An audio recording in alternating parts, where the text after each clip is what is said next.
The stranger on the shore. The body was found lying peacefully across the sea wall, as if resting in the warm morning sun.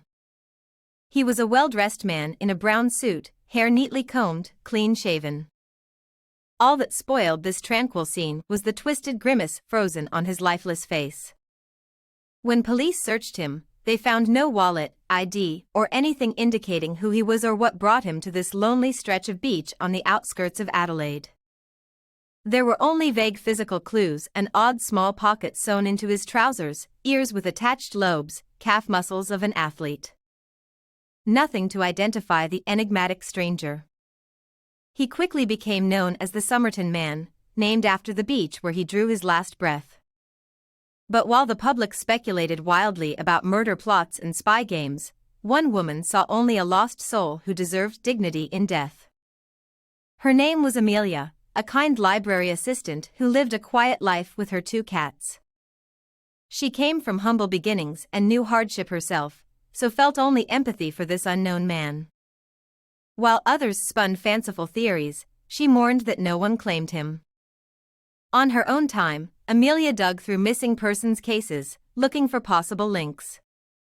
She placed funeral notices in papers up and down Australia hoping someone might recognize his description. Every week, she left flowers at his unmarked grave, honoring his memory. Most people dismissed her efforts as naive or eccentric. But Amelia persisted, feeling fate had crossed their paths for a reason. Though the police investigation hit dead ends, she remained determined to uncover the real man behind the mystery. The turning point came when Amelia convinced a professor acquaintance to examine fingerprints from the Somerton Man. Using new techniques, he found they had been surgically altered to obscure the man's identity. This supported the idea he was hiding from something or someone. Armed with this clue, Amelia discovered scraps of information that cast the Somerton Man in a new light. Reports of strangers around town asking questions before his death. Faraway hotel records showing the alias names he'd used. All signs pointed to a man afraid and on the run.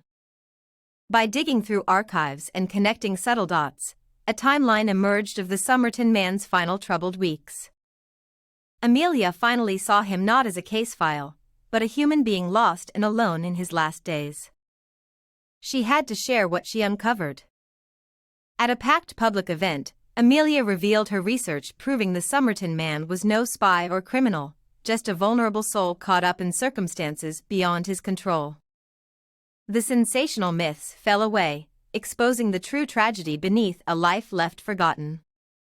Her presentation made headlines, along with a plea for anyone who might have met or known the man to come forward. And incredibly, a few locals stepped up with memories of brief encounters with a polite stranger searching for lodging and work. The pieces came together at last to form a bittersweet narrative.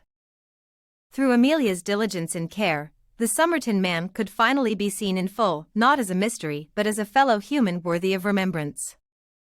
Thanks to her, he would never be just a cold case again.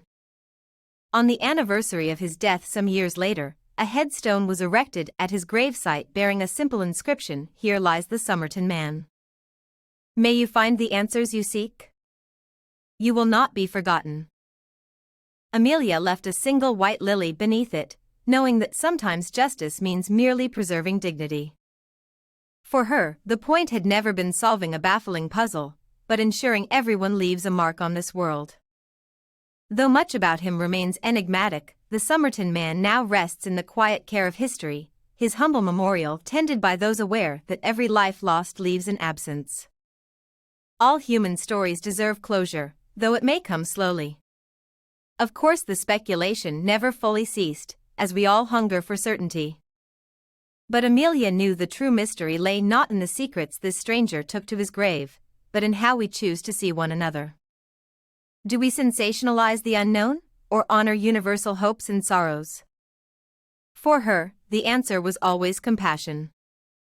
She believed uncovering our shared humanity matters most, especially when truth seems elusive. The unknown will never vanish. But how we respond reveals who we are. So when you hear the Somerton Man's tale, Choose not to dwell on what remains unsolved. Remember instead a woman who saw past the mystery to find quiet grace. Some stories have no end, yet still whisper gently of truth and remembrance. All we can do is listen, and know we are not alone. Well, that was a more reflective take on the case. I aimed to reimagine it in an uplifting, humanistic way while leaving the central mystery intact. Please let me know what you thought or how I might improve. I always appreciate feedback to strengthen my storytelling. Thank you for listening.